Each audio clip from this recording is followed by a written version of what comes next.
Okay. Hi, my name is Timi Parker. I am from Newburgh, and I am running for the Senate seat in District 13. District 13, well, it depends on where you start. It actually includes Gaston, the unincorporated parts of Hillsborough, a lot of rural Washington County, picks up a little piece of Aloha, little piece of Bull Mountain, Sherwood, Wilsonville, shoots down 99W to Newburgh, where I live, and then picks up a little piece of Dundee as well, and goes over the river to St. Paul and on down to the north end of Kaiser. So, yeah. It actually includes parts of 4 counties: Washington, Clackamas, Yamhill, and Marion. So it is a daunting task to run for office in this district. I'm still not entirely clear where some of the boundary lines are because it's really hard to get detailed maps. But at any rate, we at this point have knocked on over 12,000 doors in the district. We are moving on down to Kaiser this week. My campaign manager is going down there to stay for the week. So we're working very hard. I want to thank you for inviting me to be here today.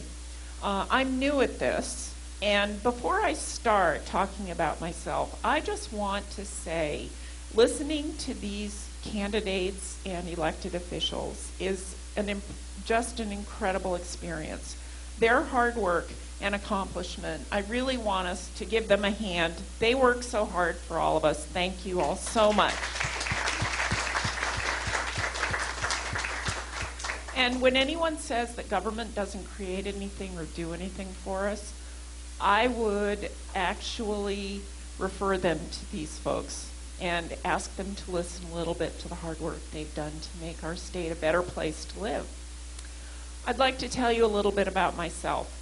I spent 25 years teaching in Oregon schools, all of which was in the communities in District 13. Not by design, but it was a serendipitous situation for sure. I taught first in St. Paul, then in Newburgh, and then in the Westland-Wilsonville School District. I have lived in Newburgh for 26 years and raised 3 children there. I have lived in Oregon for 40 years.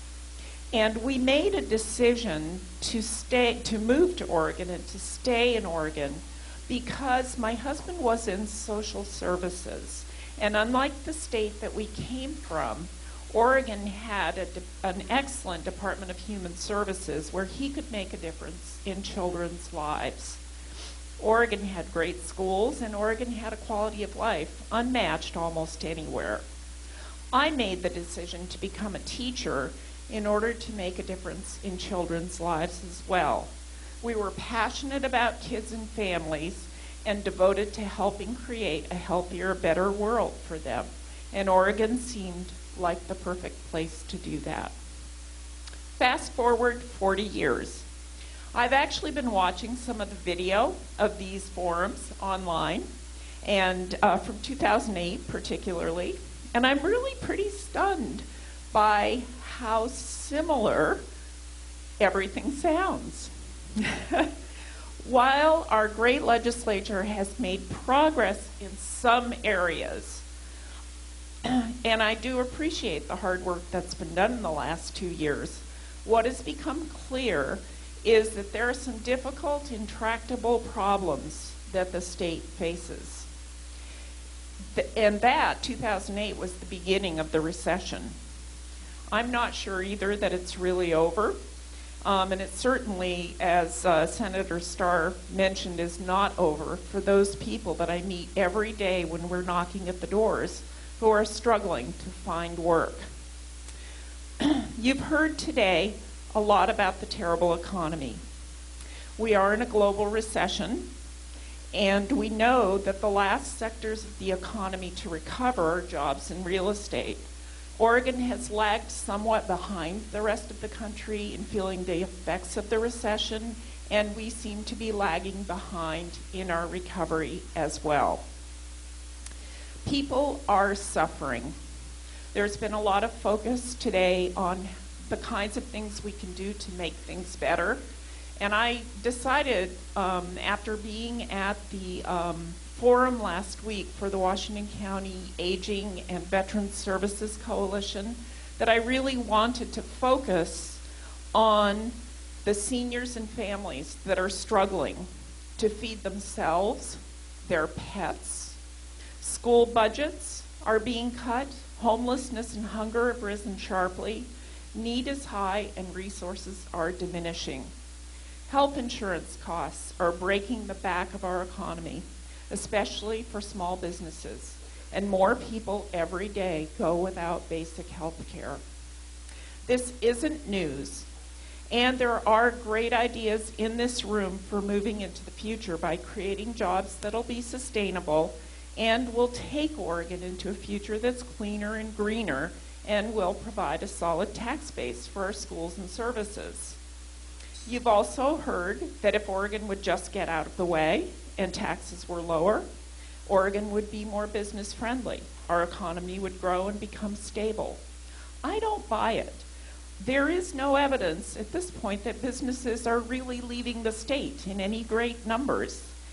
And I hear at the doors over and over again from small business people that it is great schools and a quality of life that attracted them to Oregon.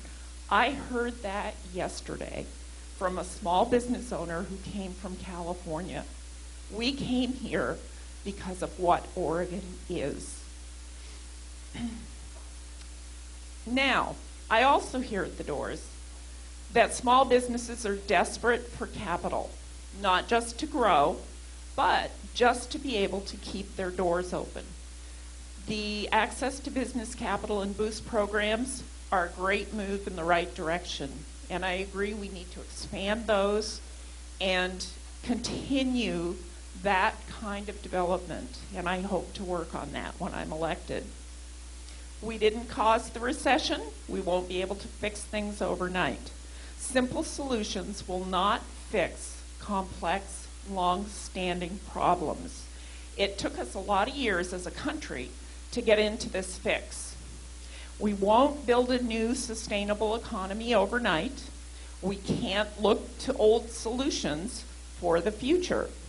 I believe that we need to have a conversation about our tax structure. It is unstable and unworkable and unsustainable, and I hope to be part of that. We need to reform the corporate kicker and stop sending millions of dollars out of state. It may be time to have a conversation again about a sales tax.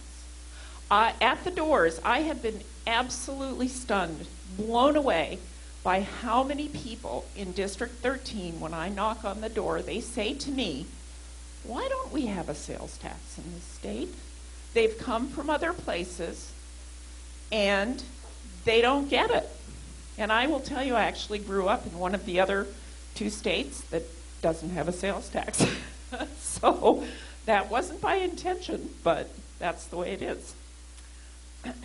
So we need to have the conversation, and we need to be careful as we're having that conversation that we're talking about and aware of making sure that we mitigate any effects on lower income people as we are having that conversation with the voters. So I know I have a lot to learn about the business world, but schools are something I know. The vast majority of teachers in Oregon are doing a great job under extremely difficult circumstances. Unfunded mandates and increased testing requirements have multiplied workloads for teachers and administrators. And the need for innovation in teaching requires teacher training that schools often can't afford. Technology is driving change that pushes teachers to keep kids engaged and motivated to learn skills for future jobs that we really can hardly even imagine today. Kids are bringing stresses to school because of the economy and stresses on family that teachers find themselves parenting and counseling almost as much as they are teaching. We know that children of poverty by age 3 are already a year behind their peers. By age 8, they're 3 years behind. And at that point, it's very hard to catch them up. We need to talk about early childhood education in this state. We need to fund all-day kindergarten in every school district. Thank you. Let me close. I'm really actually very excited about the future and our prospects. My 3 children, my 3.25 grandchildren, and all the children of Oregon are counting on us to get it right this time. And I want to make sure that happens. I'm Timi Parker. Thank you very much for your time.